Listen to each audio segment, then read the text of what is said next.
Bismillahirrahmanirrahim. Assalamualaikum warahmatullahi wabarakatuh.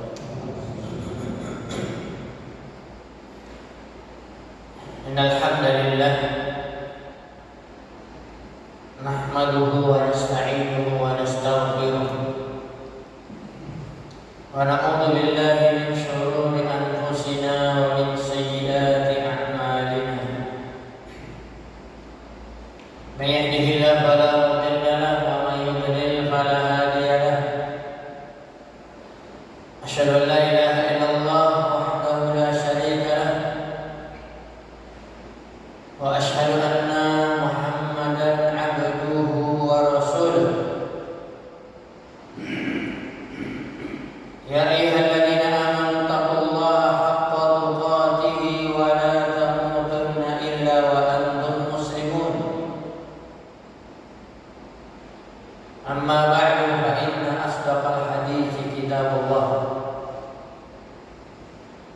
wa khairul huda huda Muhammadin sallallahu alaihi wa ala alihi wa sallam wa syarrul umuri muhdatsatuha fa inna kulla muhdatsatin bid'ah wa kulla bid'atin dhalalah wa kulla dhalalatin finnar. Ma'asyiral muslimin wal muslimat, jemaah salat subuh di Masjid Al-Ihsan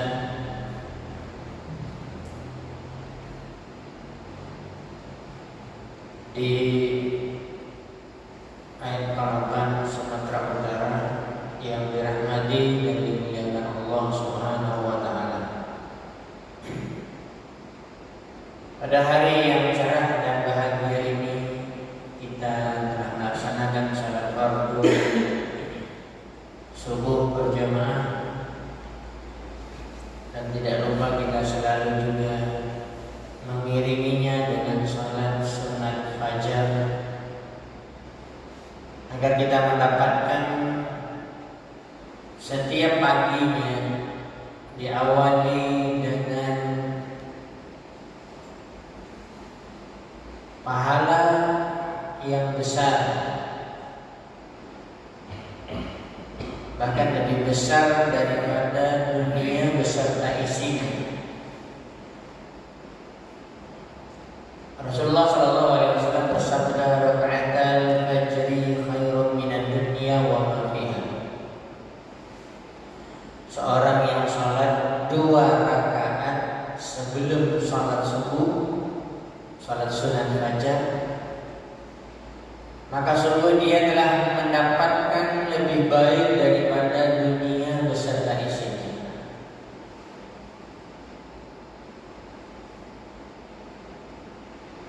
Kalau kita mendengarkan hadis ini, menjadi motivasi yang terbesar bagi kita untuk selalu menjaga salat 2 rakaat sunat fajar, yang kalau dibahas dalam pembahasan ilmu fikih, ketika ada penekanan yang besar seperti ini dalam suatu amalan dan dia bukan wajib, maka dia menjadi sunnah muakkad. Sunnah muakkadah, amalan sunnah yang diberikan penekanan yang sangat besar, melebihi dari salat sunat yang lain. Makanya Nabi Shallallahu Alaihi Wasallam tidak pernah meninggalkan di dalam safar dan mukimnya salat 2 rakaat sebelum fajar dan salat sunat witir. Bahkan sebagian ulama salaf seperti Imam Ahmad menyatakan rahimahullah ta'ala, seorang yang meninggalkan salat witir walaupun sunat, maka di zaman beliau diragukan persaksiannya di pengadilan. Ini menunjukkan bahwa para ulama salaf terdahulu mereka memperhatikan seseorang itu melihat dari baiknya Di antaranya adalah kedekatan mereka kepada Allah Subhanahu wa taala. Karena kalau mereka menjaga hak Allah, insya Allah mereka akan menjaga hak manusia. Kaum muslimin yang dirahmati dan dimuliakan Allah Subhanahu wa taala, diawali pagi apa yang telah kita selalu dengarkan, Rasulullah SAW berzikir pagi, doa pagi setelah salat subuh, Allahumma inni as'aluka ilman nafi'an wa rizqan thayyiban wa amalan mutaqabbalan. Dan begitulah sebenarnya setiap hari ketika kita bangun dan kita memulai aktivitas kita dengan beribadah kepada Allah, karena hidup kita untuk beribadah. Kita salat subuh, kemudian kita meminta diawali dengan sesuatu yang baik, yaitu ilmu yang bermanfaat. Di antaranya kita ingin mempraktekkan hadis ini dengan adanya kajian setelah subuh. Allahumma inni as'aluka ilman nafi'an, kemudian juga wa rizqan thayyiban. Setelah itu mungkin kita akan memiliki kegiatan masing-masing, apalagi seorang kepala rumah tangga dan juga mungkin dia bekerja, maka dia ingin mendapatkan rezeki yang halal, baik dan halal. Kemudian juga dia terus melakukan amalan-amalan yang dia ingin agar diterima oleh Allah Subhanahu wa taala.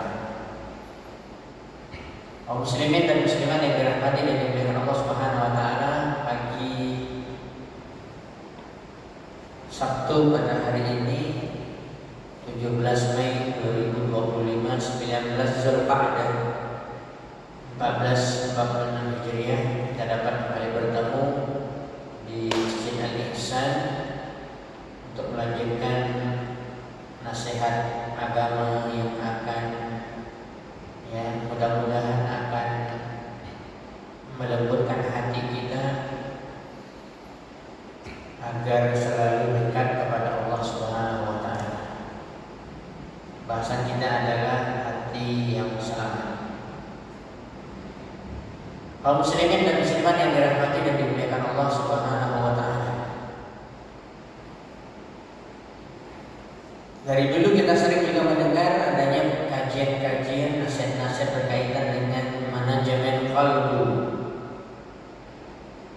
Bagaimana sebenarnya kita memanage hati kita. Sebenarnya selalu juga kita dengar kalau di dalam bahasa Arab qalbun jamaknya qulubun itu diartikan yang benar sebenarnya bahasa Indonesia jantung. Bukan hati yang kita ketahui dalam bahasa Indonesia, karena sangat berbeda sebenarnya. Maka ini terjemahan yang mungkin sudah familiar dan rasanya agak aneh kalau seandainya ditukar ya terjemahannya. Tetapi sebenarnya qalbun itu artinya jantung. Maka berbicara tentang hati adalah salah satu anggota tubuh yang ada di dalam setiap orang yang hidup. Ketika tidak ada qalbun, maka dia akan mati jasadnya. Makanya salah satu penyakit yang sangat ditakuti oleh semua orang adalah mati mendadak, atau penyakit jantung yang mati nanti tiba-tiba.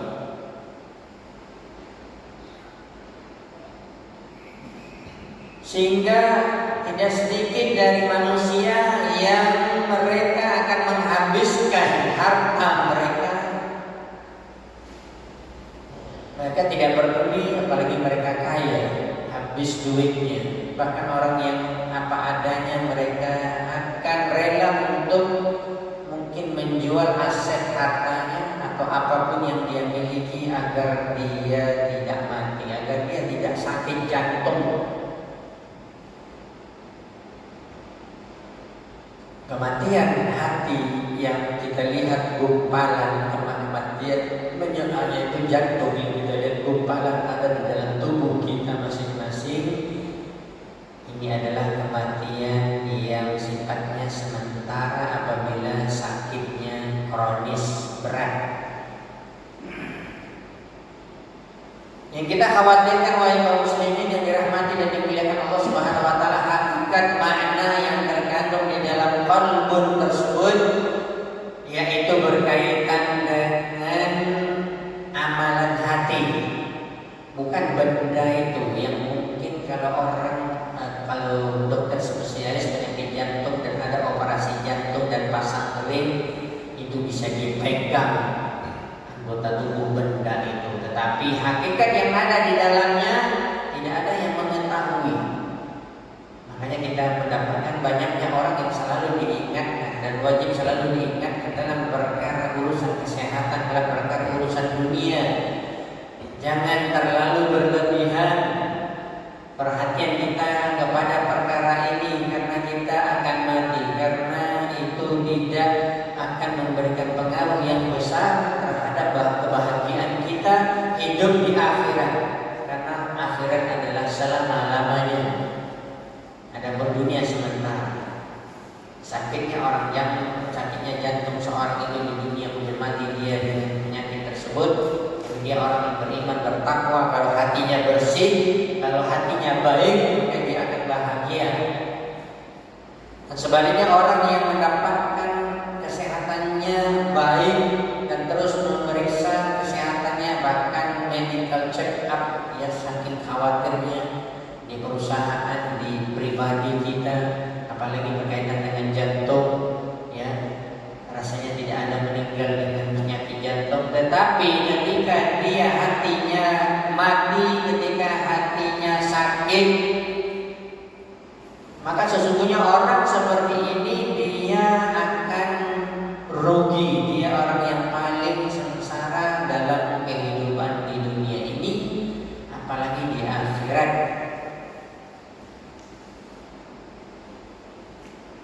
Oleh sebab itu, hadis yang sangat kita selalu dengar, hadis diriwayatkan oleh Imam Bukhari dalam Sahih Bukhari nomor hadis 52, Imam Muslim dalam Sahih Muslim nomor hadis 1599 dari jalan sahabat An-Nu'man bin Bashir radhiyallahu anhu, anna Nabi sallallahu alaihi wasallam qala, sesungguhnya Nabi sallallahu alaihi wasallam beliau bersabda, inna fil jasadi mudghah,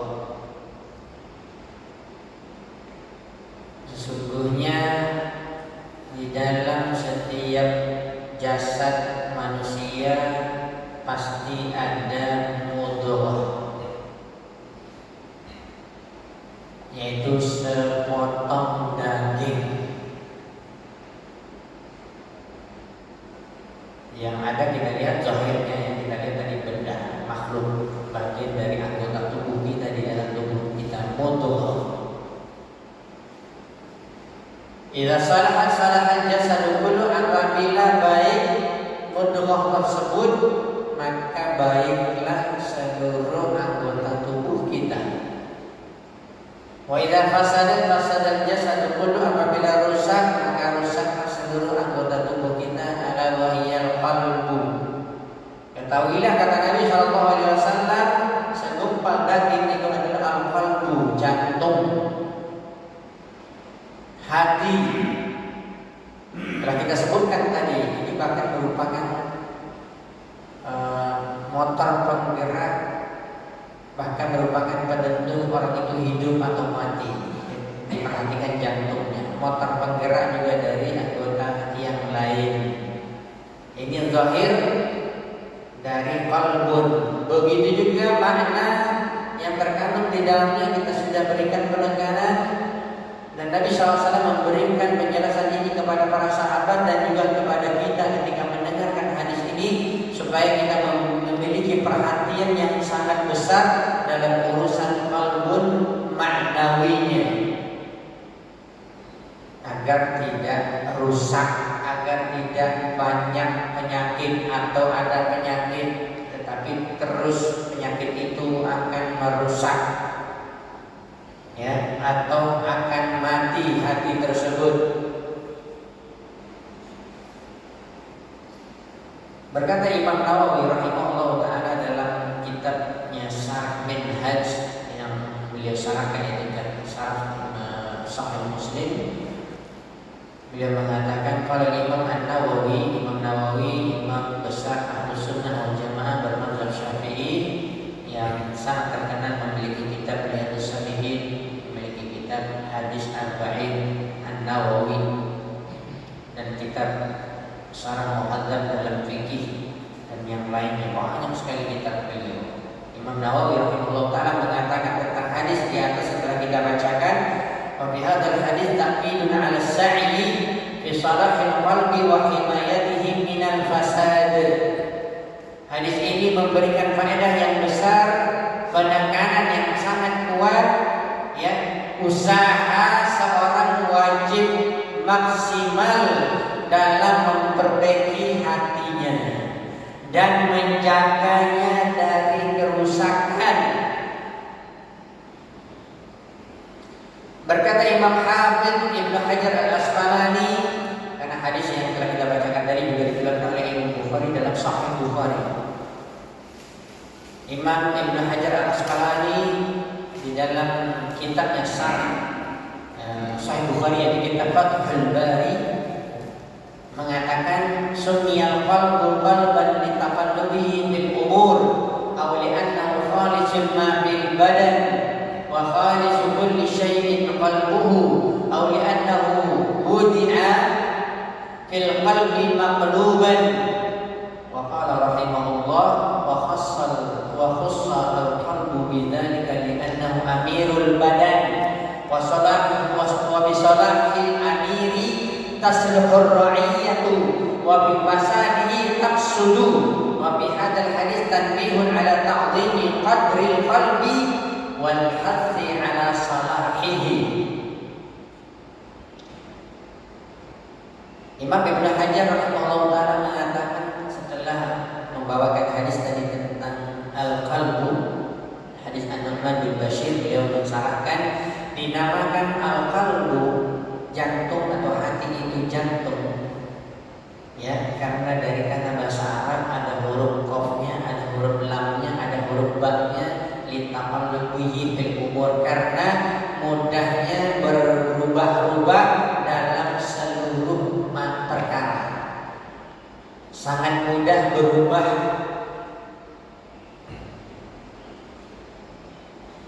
Makanya disebutkan di dalam beberapa hadis yang mungkin selalu kita dengar, Rasulullah SAW mengatakan badiru bil amal fitanan, segeralah kalian beramal, jangan ditunda-tunda. Apalagi banyak sekali fitnah di dunia ini. Ada fitnah syubhat berkaitan dengan kerancuan, kesalahan di dalam beragama, memahami agama dan mengamalkan agama karena tidak bersumberkan kepada Al-Quran dan Sunnah. Ada juga fitnah syahwat yang hati kita ini menggebu-gebu ingin melakukan maksiat. Orang yang cinta harta menggebu-gebu, dia terus ingin mencari harta, tidak peduli dengan cara yang dia lakukan.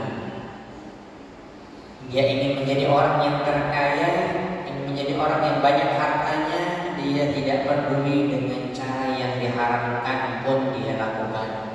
Bahkan dengan membunuh orang pun dari rekan bisnisnya dia akan lakukan. Fitnah syahwat yang mengerikan dari zaman dahulu sampai sekarang. Fitnah harta, fitnah jabatan. Tidak sedikit orang yang cinta jabatan, yang syahwatnya kepada jabatan, ingin menjadi penguasa. Dia akan menghalalkan segala macam cara, dia tidak peduli. Mohon maaf kita mengatakan, apalagi di sebagian negara, dia rela akan mengeluarkan apakah duit dia, apakah duit orang lain, miliaran bahkan puluhan miliar, ratusan miliar, demi dia dapat kursi di atas. Dia tak peduli. Tetapi masalahnya telah menggunakan uang sebelum mendapatkan jabatan di atas, kesempatan akan mengembalikannya. Maka banyak dilakukan mereka tidak sadar mereka telah berada di fitnah yang besar, fitnah jabatan, ya, fitnah harta. Begitu juga bagi kita kaum wanita, dan Rasulullah mengatakan fitnah asyaddu 'ala rijal, fitnah yang terbesar bagi kaum laki-laki adalah wanita. Maka ini juga kita harus hati-hati. Semuanya berhubungan dengan fitnah syahwat. Ada fitnah syubhat, ada fitnah syahwat.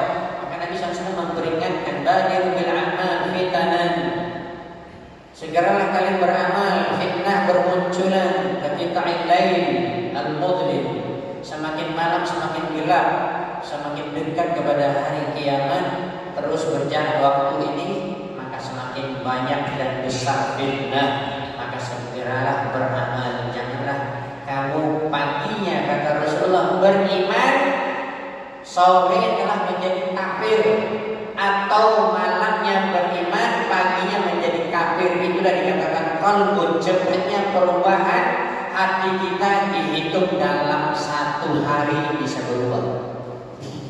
Anda berada di dalam masjid, Anda berada di majelis taklim, hati Anda dekat kepada Allah. Kadang-kadang kita menangis karena kita lihat terasa dosa kita banyak, tetapi sudah keluar dari pintu masjid, hilang semua. Yang kita pelajari itu, kajian itu hilang semua. Itu yang kita khawatirkan. Di mana letak hati kita? Mudahnya berubah. Dan itu yang dikatakan di taqallubihi fil umur. Makanya Rasulullah SAW juga bersabda dalam hadis yang sahih yang kita selalu dengarkan, inna qulubal ibad baina asbi' min asabi'ir rahman yuqallibullahu kaifa yasha. Sesungguhnya semua jantung hati manusia ini, dari Nabi Adam alaihissalam sampai manusia yang terakhir hidup di hari kiamat, itu hati mereka, jantung mereka di jari jemari Allah Subhanahu wa taala. Yuqallibullah, Allah mudah untuk membolak-balikkan hati manusia tersebut sesuai dengan kehendak Allah, karena jiwa raga kita, apalagi hati kita, itu milik Allah. Maka oleh sebab itu Rasulullah SAW dikatakan termasuk doa yang terbanyak dilakukan oleh Nabi, bahkan tidak pernah Nabi meninggalkan doa ini. Yang sahabat bahkan mengatakan, wahai Rasulullah, kenapa kamu memperbanyak mengucapkan doa ini? Apakah kamu khawatir kepada kami? Kata Rasulullah, tidak khawatir. Saya khawatir kepada hati saya. Saya khawatir kepada hati kalian masing-masing. Maka aku banyak berdoa, kata Rasulullah, ya muqallibal qulub tsabbit qalbi ala dinik, wa ya musarrifal qulub sarrif qalbi ala ta'atik. Menyadarkan kepada Allah yang memiliki hati, jantung manusia, yang membolak-balik hati manusia. Jangankan di dalam hitungan hari, hitungan detik bisa berubah. Oleh sebab itu kalau kita tahu Allah yang memiliki, ya, hati kita, jantung kita, maka kita mesti terus meminta kepada Allah. Para ulama mengatakan Rasulullah SAW saja sudah dijamin masuk surga. Rasulullah SAW itu orang yang paling bertakwa. Rasulullah SAW itu hatinya paling bersih, tapi tidak pernah meninggalkan doa ini. Bagaimana dengan kita? Antum hitung setiap hari ada mengucapkan yang muqallibal qulub, yang musarrifal qulub. Kalau tidak, antum berarti berada dalam posisi yang berbahaya. Rasulullah SAW saja khawatir. Dia Nabi sudah dijamin masuk surga, diampuni dosanya yang lalu dan akan datang. Bagaimana dengan kita? Jangan tinggalkan doa ini, wahai kaum muslimin. Setiap hari baca doa ini. Kalau berkaitan dengan ayat Al-Quran, ada bunyi ayatnya yang berkaitan dengan doa ini, yaitu di surat Ali Imran. Ya, tadi imam kita juga di salat subuh baca surat Ali Imran. Jadi yaitu yang berbunyi, Rabbana la tuzigh qulubana ba'da idh hadaitana wa hab lana min ladunka rahmah innaka antal wahhab. Rabbana la tuzigh qulubana,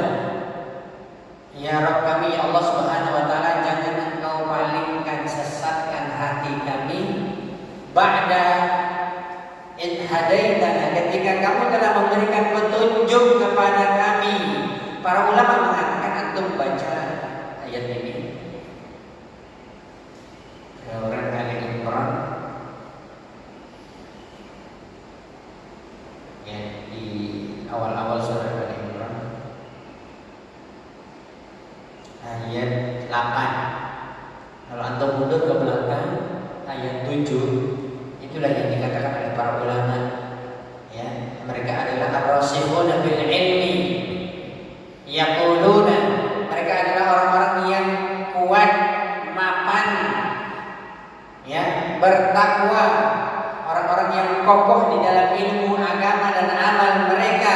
Mereka berdoa mengucapkan Rabbana la tuzigh qulubana ba'da idh hadaytana wa hab lana min ladunka rahmah innaka antal wahhab. Bagaimana dengan kita yang kaliber ilmu amal kita, takwa kita jauh dari para orang-orang ar-rasikhuna bil ilmi? Inilah yang dijelaskan oleh para ulama. Seharusnya doa ini juga selalu kita ucapkan bergandengan dengan tadi yang muqallibal qulub, selalu ucapkan Rabbana la tuzigh qulubana ba'da idh hadaytana. Apalagi kita sudah merasakan bagaimana nikmatnya hidayah Allah, besarnya hidayah kepada tauhid, kepada sunnah, kepada ajaran Islam yang benar.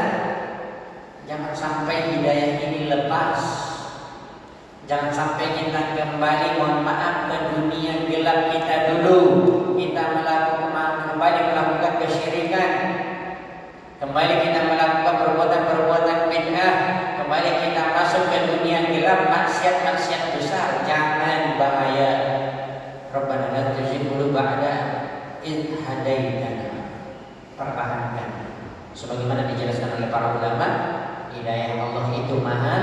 Allah memberikan hidayah kepada siapa yang Allah kehendaki, yahdi may yasha. Begitu juga mempertahankannya, bahkan mempertahankan hidayah lebih berat dan lebih harus kita perhatian kepada hidayah yang sudah ada, lebih besar daripada mencari hidayah itu sendiri yang telah didapatkan. Makanya waliyadzubillah, kita berlindung kepada Allah. Banyaknya orang yang sesat setelah dapat hidayah, kembali ke dunia dulu, nggak tahan, diejek oleh orang, dicaci oleh orang, dikatakan ajaran sesat, dikatakan antum begini, nggak benar, begini, apapun istilahnya, Wahabi, apapun istilahnya, jangan goyang, ya, jangan goyang di atas kebenaran. Walaupun Anda sendirian, kalau kita mengetahui kita berada di atas kebenaran, kita jelas belajar Al-Quran dan Sunnah, memahaminya benar sesuai dengan pemahaman para sahabat. Walaupun kita sendiri, jangan kita lari dari al-haq. Walaupun banyak orang di sekitar kita, bahkan di dalam keluarga kita belum dapat hidayah, jangan antum ikut pula bergabung dengan mereka dalam amalan mereka. Itulah kita katakan. Apalagi misalnya kita masih sedikit di daerah kita ini yang kenal dengan sunnah, belajar tauhid, berpegang teguh kepada tauhid, menjauhi kesyirikan, jauh amalan bid'ah. Sudah jumlah kita sedikit, ya. Habis itu kita ikut pula lagi apa yang ada dari yang banyak, yang akhirnya banyak itu bertambah banyak, kita yang sedikit bertambah kurang. Maka pertahankan ini wahai kaum muslimin yang dirahmati dan dimuliakan Allah Subhanahu wa taala. Memang berat yang telah kita sebutkan tadi ujian. Berubahnya hati tersebut sangat cepat. Anda tidak mengatakan antum pribadi Anda sendiri rasa. Apalagi kita ini banyak dosa. Kita ini mudah melakukan perbuatan dosa, mudah berubah. Cepat sekali, seperti yang telah kita sebutkan tadi. Nggak tahu ya apakah bisa dikatakan kita ini seperti bunglon yang dimana kita berada di situ warna kita. Jadi kita tidak mewarnai lingkungan, tidak mewarnai keluarga kita. Ketika kita sudah berada di atas Al-Quran dan Sunnah, ketika kita jauh dari perbuatan dosa-dosa besar, sudah diselamatkan oleh Allah, kita sudah punya warna yang jelas. Jangan kita mewarnai di dalam keluarga kita. Seorang suami mewarnai anak dan istrinya, ya. Apalagi kita berada di atas, kita mewarnai orang-orang yang berada di sekitar kita, bukan kita yang mewarnai. Itulah yang dikatakan oleh para ulama, ini tidak bisa dihindari. Di antara dua, orang yang hidup di dunia ini sampai mati antara dua. imma ayyu'athir atau imma ayyata'athar. Tidak ada mungkin yang ketiga. Apakah dia yang akan memberikan pengaruh, dia yang mewarnai, atau dia yang terpengaruh? Coba saja kan, contohnya anak pesantren saja.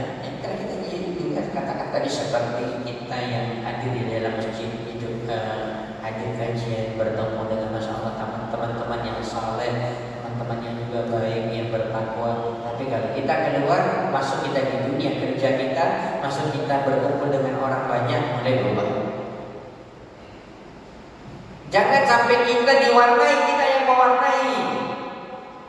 Anak pesantren, masya Allah, di peraturan di dalam pondok pesantren begitu hebatnya, begitu baiknya, begitu bagusnya, baca Qurannya, murojaahnya, nambah hafalannya, ini, ibadahnya dijaga, ya, disiplin dalam ibadah. Coba kalau pulang libur, seharusnya jangan sampai berubah. Jangan sampai kita diwarnai oleh lingkungan kita pula. Seharusnya Anda, wahai anak santri atau santriwati, Anda memiliki kekuatan untuk berubah dalam keluarga. Itu namanya yu'assir, bukan yata'assir. Itulah yang dikatakan masalah perkara hati ini sangat besar.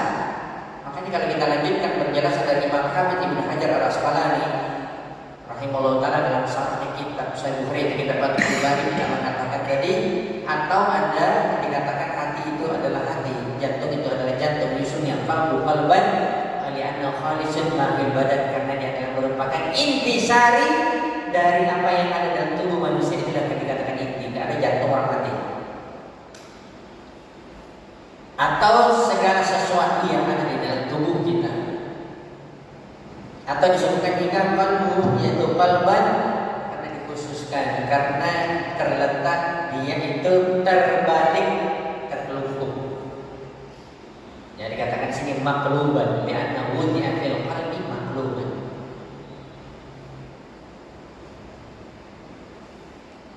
Berkata juga rahimahullah ta'ala Imam Ibn Hajar melanjutkan, dikhususkan qalbu, hati ini adalah merupakan poros utama di dalam tubuh kita, baik dari sisi jasmani kesehatan ataupun dari sisi maknawi yang ada di dalamnya, yang bisa mempengaruhi semua anggota tubuh kita. Karena dia dikatakan amirul badan, dia adalah pemimpin badan. Maka di dalam satu hadis Nabi SAW mengatakan dia adalah malikun, dia adalah raja, dan lain anggota tubuh adalah junuduhu, adalah bala tentaranya. Kalau raja sudah memiliki kekuatan, dia akan mengatur. Ya, nggak ada yang akan menolak, begitulah. Dia kata A, kata B, maka B yang dilakukan oleh orang-orang yang berada di sekitarnya, bahkan rakyat. Begitulah hati kita. Dia adalah amirul badan, dia adalah al-malik. Maka Imam Ibn Hajar melanjutkan di salah al-amir, sudah pasti insya Allah ini merupakan sunnatullah dari dahulu sampai sekarang. Kalau kita lihat, kalau pemimpin itu baik, perhatikan, kalau pemimpin itu baik, insya Allah memberikan pengaruh, rakyat akan diatur dengan baik oleh dia. Kalau pemimpin rusak, lihatlah bagaimana rusaknya masyarakat. Karena ditampuk dia pengaturan, dia yang membuat peraturan, dan dia tidak ada orang yang berani untuk menyelisihi dia. Maka di situ yang dikatakan bisalahil amin tasbihul ba'iyah, dengan hati tersebut baik, saleh, maka yang lain akan saleh. Wa bi fasadi tafsudu, dengan rusaknya hati tersebut, amir tersebut, maka yang lainnya akan rusak. Kenapa hati kita condong kepada baca Al-Quran? Insya Allah mulut kita mau membaca, mata kita ingin melihat ayat-ayat Al-Quran, karena hati, mudah-mudahan hatinya bersih. Ya, kenapa senang telinga kita? Ini kan anggota tubuh. Kenapa senang telinga kita mendengarkan bacaan Al-Quran? Dengan kita baca sendiri atau dengan kita dengarkan dari orang lain? Ya, senang kalau ada berita, kalau ada dapat misalnya entah di media sosial ada kajian, masya Allah bagus, dan ini bisa membuat dia semakin bertakwa, dia cari, dia dengar, karena hatinya itu memang ke situ. nggak diarahkan telinganya. Tapi kalau hatinya sudah rusak, sudah kotor dengan noda syirik, dengan noda bid'ah, dengan noda-noda dosa besar, hatinya akan condong kepada itu. Diarahkan. Lihat bagaimana orang pelaku syirik, hatinya sudah rusak. Berarti hatinya yang mengarahkan. Maka dia ajak, pergilah kalian beramai-ramai ke kuburan wali, minta baca ini, baca itu, malah berkah. Berarti hatinya rusak. Hatinya yang menggiring dia untuk berjalan. Padahal kadang-kadang berjalan yang jauh, hanya menuju kuburan wali fulan, sampai mungkin melewati pulau, negara, dia akan tempuh. Kenapa? Hatinya sudah menguasai dia, syirik itu. Ketergantungan dia kepada selain Allah, tak peduli dia. Itu bahayanya, ya, rusak. Ini telinga kita, mata kita. Ada orang yang masih suka mendengarkan musik nyanyian, merusak hatinya. Baca surat Luqman ayat 6, wa minan nasi may yashri.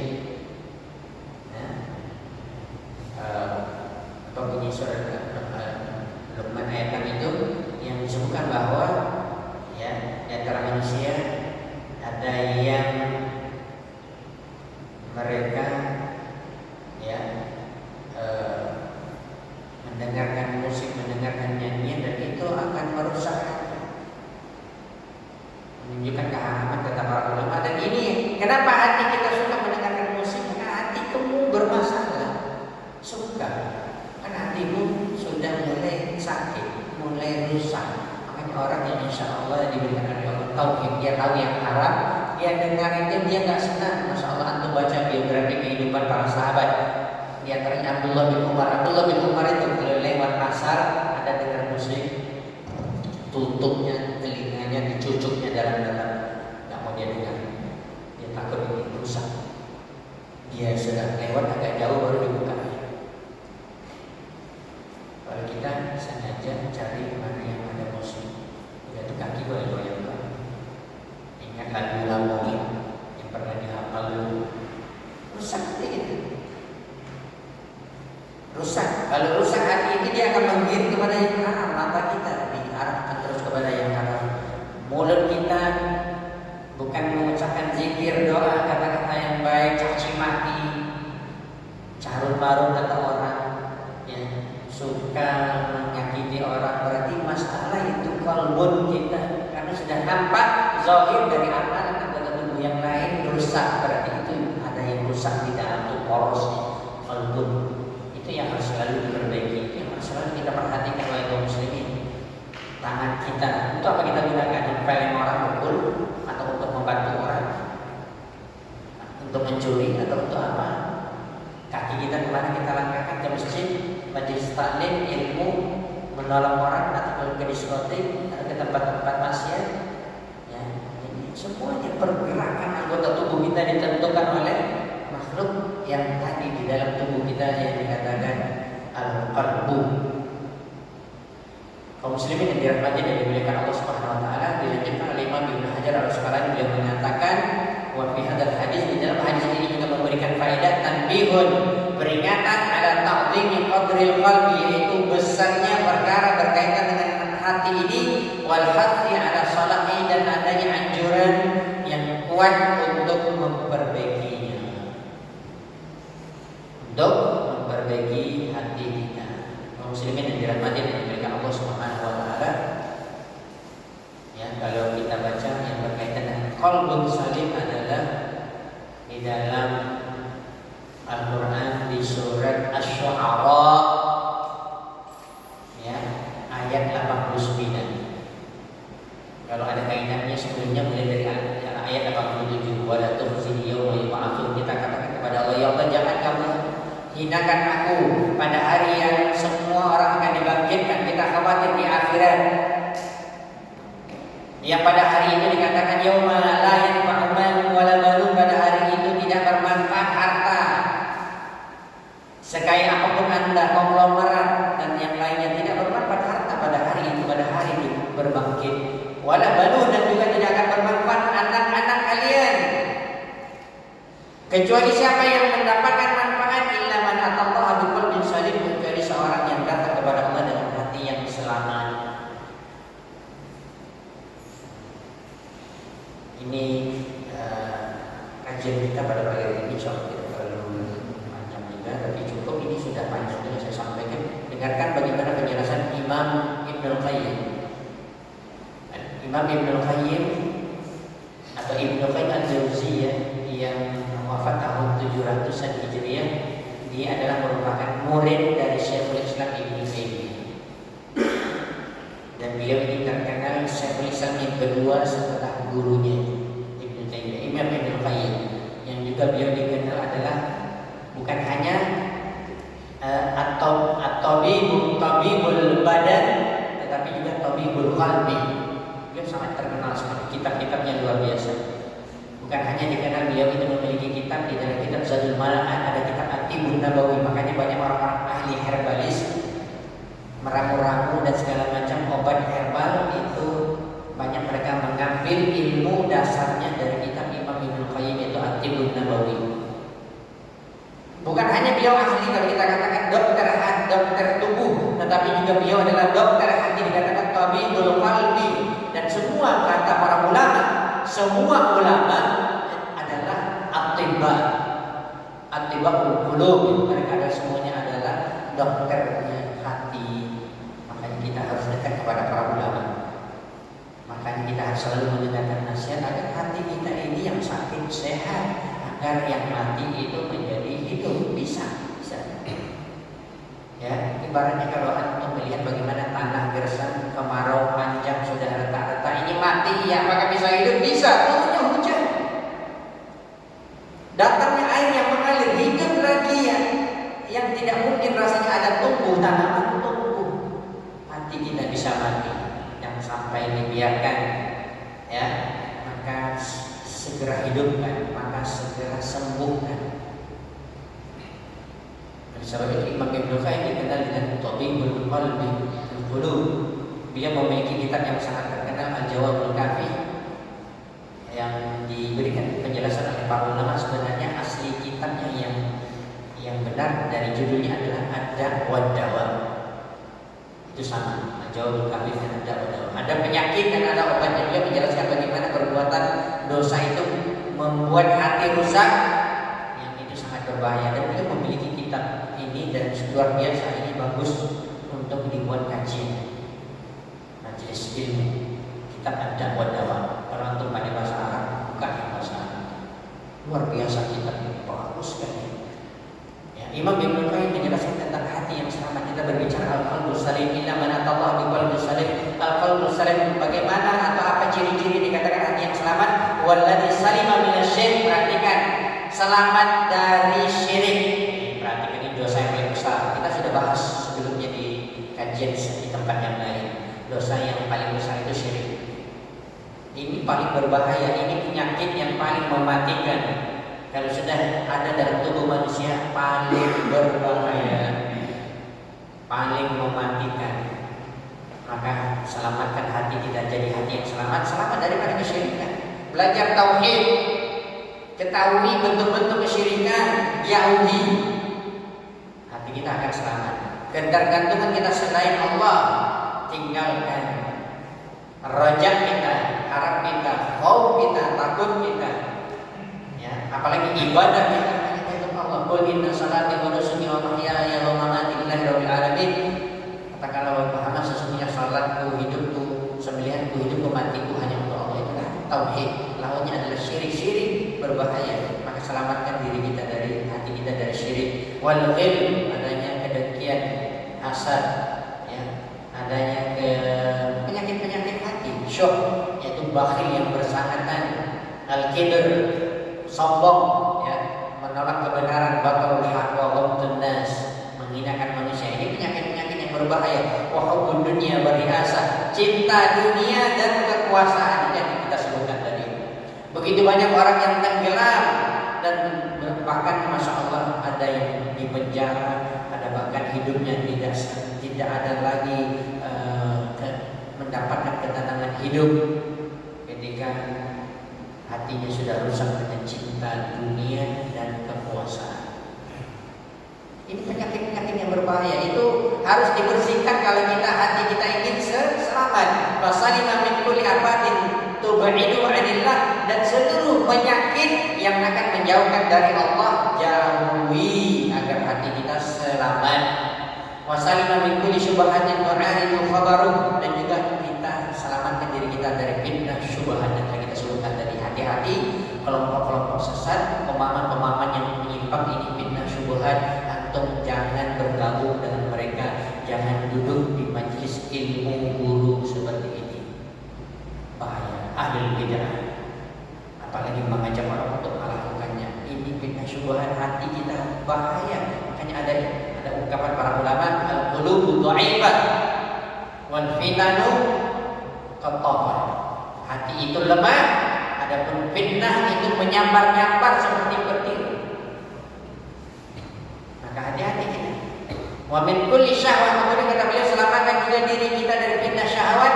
Tu'aridu amrahu, yang selalu membuat kita malas dalam beribadah. Kita selalu menyelisih perintah Allah. Kalau yang tadi fitnah syubhat, kita selalu menolak dan menentang ayat-ayat Allah dan hadis Nabi. Sudah pasti orang jatuh kepada bid'ah, kesyirikan. Mereka akan menolak ayat-ayat Allah dan hadis Nabi yang telah memperingatkan mereka dari bahayanya.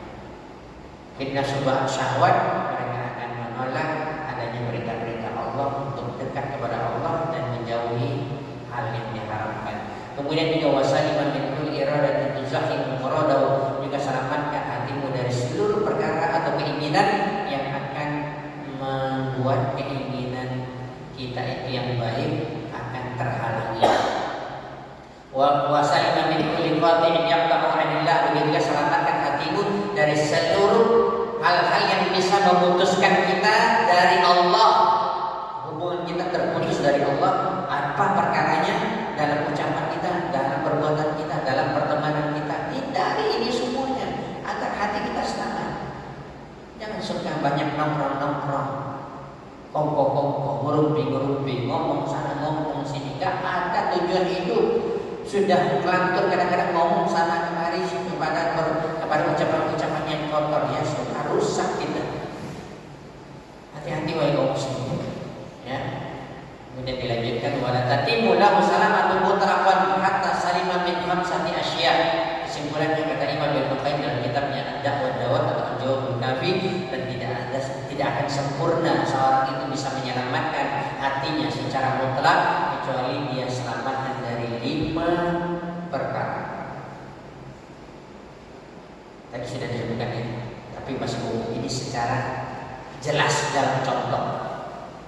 Untuk ingat 5 ini, kalau antum ingin hatinya selamat, di qalbin salim dikatakan akan masuk surga orang yang selamat hatinya. 5 ini wajib kita jauhi hati kita di dunia ini. Di akhirat gak bisa lagi, sudah tinggal terima hasilnya. Yang pertama, min syirkin, dari syirik. Kenapa? Karena ada lawan syirik apa? Tauhid. Kalau orang melakukan syirik, maka akan rusak tauhid. Sementara kita beribadah, kita diciptakan oleh Allah untuk bertauhid.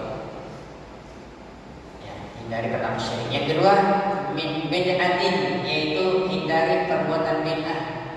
Melakukan ibadah sebenarnya tidak dikatakan ibadah. Ibadah itu jelas ikhlas dan mutabah.